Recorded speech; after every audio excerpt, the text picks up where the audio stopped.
Mixed fortunes in the Champions League for the two teams involved in this weekend's big Premier League clash. Chelsea's attacking talent will be hoping for redemption against a porous Man United defence. For a look at that, plus all the other Premier League games this weekend, I'm joined by SquareInTheAir.com betting expert Robin Hutchinson and Reuters' Owen Wyatt. Gents, thanks very much indeed for joining us once again. Owen, let's kick off with Chelsea Man United. United came back from 3-0 down in February to finish it 3-3. The way they're both playing, you couldn't discount another score like that? Look, United were all over the place against Basel in the week. Their defence is shocking at the minute. I fancy Chelsea here. 2-0 and a Torres brace would be my tip for this one. A Torres brace. Now you are talking out of the box here. Chelsea are a completely different side to last season. They were ponderous. They were Drogba up front. They won the Champions League, mind. This time round, you've got Torres, who's coming back into form. Eden Hazard, for me, the best signing of the summer. I really fancy them to beat United quite comfortably at the weekend. Robin, Chelsea, 4 points ahead of them, of United at the moment. How are the odds maintaining this lead at the moment? Well, it's quite tight, as you can imagine, because both two decent sides. I'm confident about a Chelsea victory. I'm not quite so confident as Owen is about Mr. Torres featuring on the score sheet, but that midfield that they've got clearly is working wonders at the moment. They've also got a fantastic record against United. United haven't won at Stamford Bridge in the league since April 2002, so they've got a bit of work to do if they get anything out of this game. But I think there are goals in the game, certainly. I'd expect a reasonable scoreline. Torres 11-2, first goal scorer. Good odds. Well, there you go. I think Hazard at 15-2 would be my pick there, I would suggest. But a very different Chelsea team this season, obviously. Used to be a big, bullying, hard-working side. Now they're a sort of mini Barcelona with a crafty midfield. They pass people to death.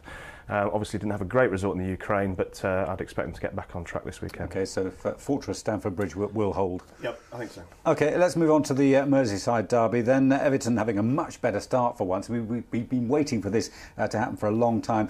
Is there a real problem at Liverpool, or are we just waiting for things to click for Brendan Rodgers' team? Yeah, there's a real problem, is they don't have very many good players.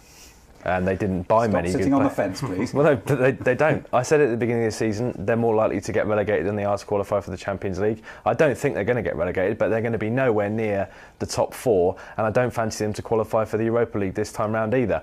But I do fancy them to get a result this weekend. Upset. Liverpool to win this one, 2-1. OK, so you're going...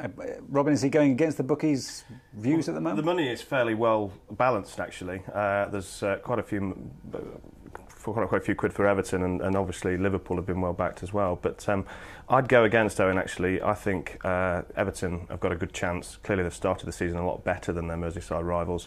There's a bit of a popular misconception about Everton in this match, that they've got a good record against Liverpool. They haven't. They've only won 3 of the last 15 in the Merseyside derby, but I think this is the season where it turns it round. Liverpool won both games to 0 last season.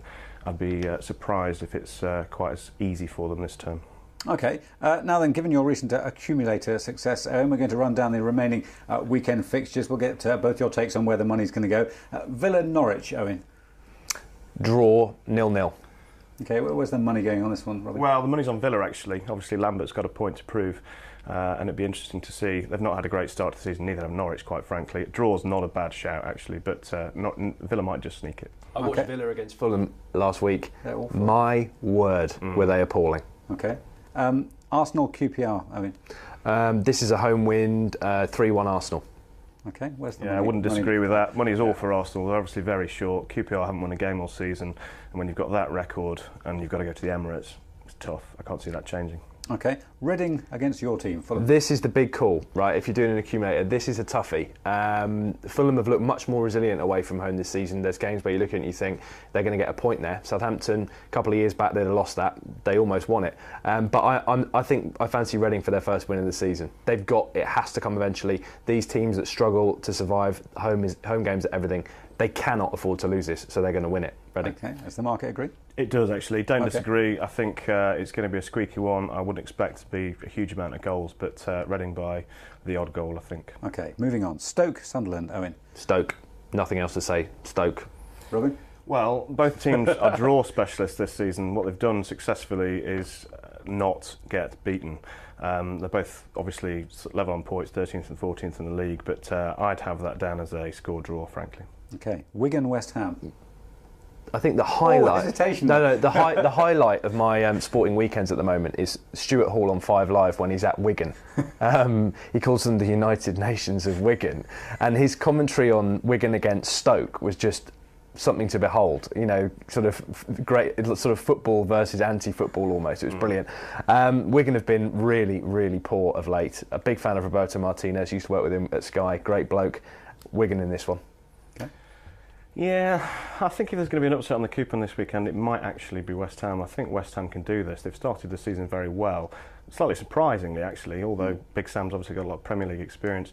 Wigan thumped them in the Capital One Cup earlier in the season at Does that mean anything? Park. Well, probably not. The Capital One Cup, is it? I think it's called the Carling Cup. But no, I score, draw, or West Ham by the goal. OK, talking of non-upsets, Man City, Swansea? No, I don't want to talk about it, Nigel. Yeah. Can either of you two tell me No. who Liverpool are playing tonight in the Europa League? Can you pronounce... Anzi. And what's the second part? Anzi. OK. You've chickened out. We're sticking with that one. Man City, Swansea? Man City, Swansea, City all the way. Yeah. Yeah, I can't Got to be, disagree. isn't The it? shortest price on the card this weekend, 1 to 4, is the most you'll get about City. Clearly struggling in the Champions League, terrible result. Smashed my coupon to bits in midweek. So Thought they're they'd going to get go and do something. something nasty at the weekend, aren't Yeah, they? I think they'll win to 0, 3 or 4 possibly. OK, 2 to go then. Newcastle, West Brom. God, we're still going? Yeah. Is this going to happen every week? Yeah. Newcastle, West Brom, draw, 1-1. OK. Yeah, West Brom got a good record against Newcastle. I think they've only lost 1 in 7. Newcastle, not quite the side they were last season. People have worked them out a little bit more, I think. They should win this one, but wouldn't be surprised if West Brom get a draw. OK. And finally, Southampton, Tottenham. Tottenham to win, and if Clint Dempsey starts, always back him to score first. Okay. Odds are always good on Dempsey. OK. There you go, interesting. Final word. Yeah, Southampton obviously had a terrible start. You've got a feel for Nigel Adkins, who I think is in a race to the bottom with Mark Hughes as to who goes first, unfortunately. But saving grace possibly for Spain's Tottenham coming back from a long away trip in Europe. Goals galore, I'd suggest. OK. Gents, thank you very much for that. That is it for another week. My thanks to Square in the Air's Robin Hutchinson and Reuters' Owen Wyatt. More football next week. Man United's tricky fixture list continues with a visit from Arsenal. I'm Nigel Stevenson. This is Reuters.